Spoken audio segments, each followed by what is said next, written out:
अस्सलाम वालेकुम, बिन्यामीन शौकत एक बार फिर आपकी खिदमत में हाजिर है। कट्टा और कट्टी ये सब दोस्त जानते हैं कि इनको बचाना बड़ा मुश्किल काम है।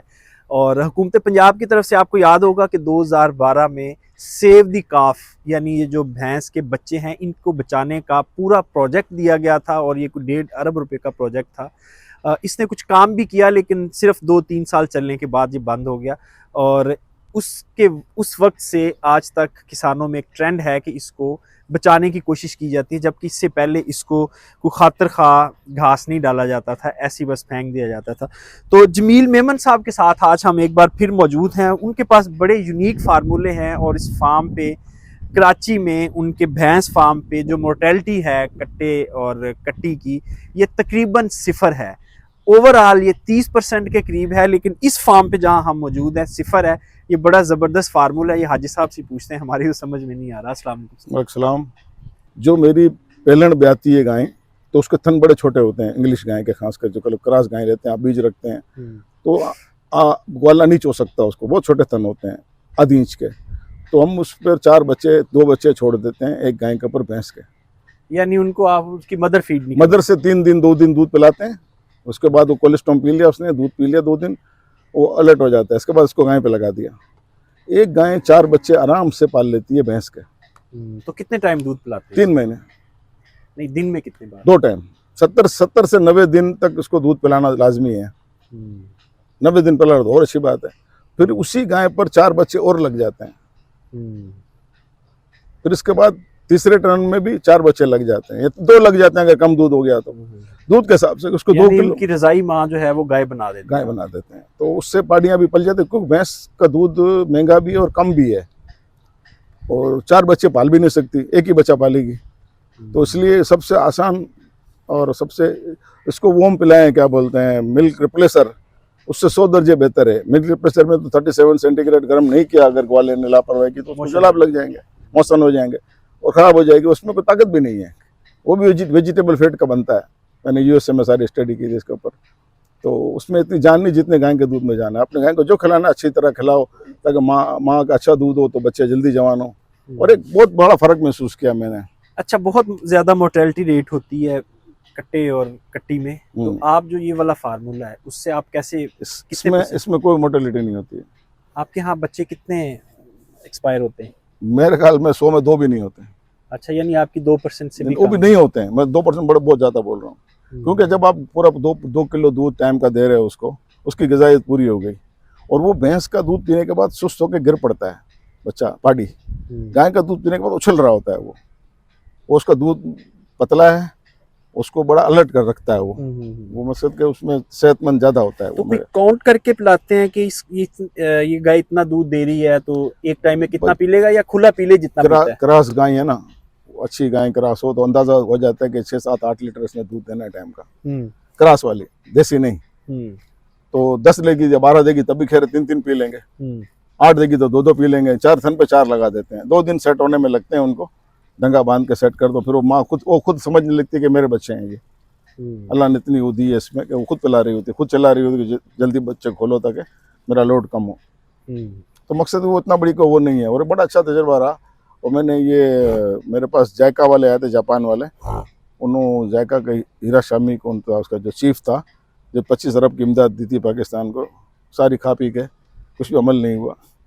तो वो आया था मेरे पास, जो उसका चीफ, उसको मैंने ये दिखाया। तो उसने आधे घंटे की वीडियो बनाई गाय के बच्चों को लगते। वो जापान की यूनिवर्सिटी में इसने इनाम लिया वहाँ कि भाई ये भी दुनिया में तरीका है कि आप भैंस के बच्चे गाय के पाल सकते हो। बड़ा खुश हुआ था और बड़ा अप्रिशिएट किया था। लेकिन मजबूर था कि उस सिंध गवर्नमेंट के हाथों यरगमाल बना हुआ था। उनको उन्होंने 3-4 साल घुमा के 75% बजट तो तनख्वाह में खा गए, 25% लगाया नहीं लगा, रब जाने। कोई फ़ायदा नहीं हो। $25 अरब या 25 अरब रुपये का नज़र नहीं आया मैदान में कोई फ़ायदा। बहरहाल ये बहुत सारे हादसे होते रहते हैं। तो उसने बड़ा अप्रिशिएट किया था। और जापान की यूनिवर्सिटी में वो दिखाया जा रहा है कि भाई ये अब करो तो इस तरह भी एक ने किया हुआ है दुनिया में। बहरहाल अच्छी बात है, बड़ा इसकी मेहरबानी उसने किया इंटरव्यू। अच्छा, हमारा नॉर्मली जो मोर्टेलिटी रेशो है वो 25 से 30% है। ये जो भैंस के बच्चे हैं इनका ये बड़ी मुश्किल से पलता है। तो आप बता रहे हैं कि आपके यहाँ 2% से तो वो तो 100% चलता है हमारे पास। यानी वो मोर्टेलिटी ना होने के बराबर है। देखो, उसका सबसे बड़ा उसकी रीज़न क्या है बताऊँ आपको मैं? जो हमारा फार्मर बेचारा है वो है तकरीबन तालीम याफ्ता नहीं है, पहली बात ज़्यादातर। तो वो भैंस को, जब भैंस उसका दूध लेते हैं तो भैंस के पीछे बच्चा बंधा होता है, कराची में या पंजाब में जहाँ भी। तो भैंस को रात को भी वही बंधा होता है, साथ माँ के साथ रखते हैं। पक्के फर्श पे अगर भैंस पेशाब करती है तो वो ज़रूर चाटता है बच्चा उसको, उसके लंग्स खराब हो जाते हैं। मरने की वजह सबसे बड़ी वो है। और दूसरी, रात को जितना गोबर करती है भैंस, उसका अमोनिया उठता है। अमोनिया भारी है, अमोनिया नीचे बैठता है, ऊपर नहीं जाता। तो वो बच्चे का मुंह नीचे होता है ज़मीन पर, अमोनिया सूंघ रहा होता है, सांस में ले रहा होता है, उसके फेफड़े गल जाते हैं। मरने की दो रीज़न है, ये पेशाब का पीना और अमोनिया का सूंघना। इसको आप बच्चे माँ से पिला के दूध बच्चे को कम से कम 15 फुट दूर कर दो, और ओपन जगह में, उनके यहाँ बड़ी भैंस का जानवर या गोबर ना पड़ा हो, तो अमोनिया भी ना सूंघे और पेशाब भी ना पी सके। वो बच्चा है, वो नादान है, वो पानी समझ के चाटता जरूर है पेशाब को। कभी आप गौर कीजिएगा इस बात पर। वो चाटेगा और उसका काम हो जाएगा फिर अंदर। तो ये दो रीजन है मरने के बच्चे। अगर ये दो इससे दूर कर लो तो बच्चे नहीं मरेंगे। बाकी केयर करना तो अपनी जगह पर, पेट भर के दूध देना वो भी अपनी जगह पर, सब चीज़ें अपनी जगह पर हैं। डिवर्मिंग तीसरे महीने करो, बच्चों के पेट में कीड़े दूध से पीने से भी हो जाते हैं, तो डिवर्मिंग का हल्का सा डोज दे दो। राशन में मिला के मैं तो दे देता हूँ, तो ड्रेंच से भी नहीं पिलाता हूँ। गुड़ में मिलाया गुड़ में मिलाया ड्रेंच का वो अपना लिक्विड, और आगे डाल दिया, गुड़ फ़ौरन खा जाती हैं, बच्चा हो चाहे भैंस हो। पहुँच गया पेट में, उसके दवाई पहुँचानी है ना, ज़बरदस्ती ठोक के अंदर डालना नाल से, ये वो गलती भी ना करो, उससे भी धांस चढ़ जाती है, वरना सांस की नाली में चला जाता है। छोटी छोटी टिपें हैं। अब वो हाँ, हम ये टिप्स लेने ही आपके पास आए हैं। एक आपने अमोनिया का बताया है, दूसरा आपने बताया कि गोबर वगैरह और यूरिन पीता है वो। बिल्कुल पिएगा। अच्छा, ये दो रीजन है मरने की। इसके अलावा ये बताएं कि किस उम्र से आप उसको पहला कोई लगाते हैं इंजेक्शन किसी भी चीज़ का, या क्या लगाते हैं, या पहली डिवर्मिंग कब उसकी करते हैं, वैक्सीनेशन पहली कौन सी करते हैं, कितने दिनों तक उसको दूध पिलाते रहते हैं, और कब उसको कुछ साथ खाने को देते हैं? आप उसको दूध पे रखो और उसके आगे मकई का पाउडर, चोकर और भूसा, ये तीनों चीजें रख दो, थोड़ा थोड़ा ग्रीन फोटो पे डाल दो। किस उम्र से? ये 50 दिन बाद। 50 दिन तक दूध के अलावा कुछ नहीं देना? 50 दिन 40 दिन दूध ही पीता है, उसके बाद 30-40 दिन बाद शुरू हो जाता है ये थोड़ा थोड़ा चाटना। नमक रखो जरूर उस पर, लाहौरी नमक का डला पड़ा, वो चाटेगा जरूर वो। ये 2-3 चीजें हम लोग करते हैं। पानी उसको नहीं देते 30 दिन तक पानी नहीं देते। 30 दिन के बाद पानी भी हल्का हल्का पीना शुरू कर देगा वो, साफ पानी हो। उसके बाद फिर उसको 70 दिन से 90 दिन के दरमियान वो दूध खुद ही छोड़ देता है। जब राशन पे उसको चस्का लग जाता है मुंह पर, तो फिर वो दूध की तरफ से तवज्जो उसके पहले 70 दिन तक कोई वैक्सीनेशन नहीं करनी? नहीं करते हम लोग। 30 दूध से हटा तो डिवर्मिंग करेंगे फ़ौरन, फिर घास पे खिलाएंगे उसको, फिर भूसे पे डालेंगे, फिर उसको 1.5 महीना मुखर के वैक्सीन भी करेंगे उस वक्त, फुट एंड माउथ। यानी उस वक्त 4-5 माह का हो गया होगा? 3-4 महीने का होगा, फुट एंड माउथ की वैक्सीन करके उसको छोड़ देंगे, फिर उसको साल बाद वैक्सीन करनी है। और प्रॉपर चारे पे किस उम्र पे उसको डालना है? ये आ जाता है 3 महीने बाद, खुद ही खाने लगेगा हल्का हल्का, थोड़ा थोड़ा राशन देते रहो। और दूध ज्यादा से ज्यादा किस उम्र तक पिलाना है उसे? 70 से 90 दिन वो तो लाजमी पिलाना है। वो 70 दिन में कवर कर जाता है अपनी बॉडी को, 90 दिन में कवर करता है। आप देख लो अपनी बॉडी स्कोर उसका अच्छा है तो उसको 10 दिन और ऊपर पिला दो, क्या फर्क पड़ना। जब गाय है उसके लिए मुख्तस, तो 10 दिन ऊपर पी ले या 10 दिन नीचे पी ले, कोई फर्क नहीं पड़ता ऐसा। इस जानवर को सर्दी कितनी को लगती है बच्चे को, और उसको सर्दी से कैसे बचाएं? सर्दी से तो पर्दे लगाने पड़ेंगे 2 महीने के लिए। दिसंबर जनवरी है जो भी सर्दी का महीना, हमारा तो कराची सर्दी पड़ती ही नहीं है इतनी, फिर भी हमने पर्दे बांधे हुए देखे आपने अभी। पर्दे के अंदर रात को डाल देते। इतनी कोई, पंजाब की सर्दी बहुत भयानक होती है, सुना है ज़्यादा होती है, यहाँ इतनी नहीं होती है। यहाँ 15 सेंटीग्रेड 14 सेंटीग्रेड से नीचे जाता ही नहीं मौसम रात दिन। तो 14 से 29 आजकल भी चल रहा है, रात को 14 दिन में 29 है, 25 से 28 है।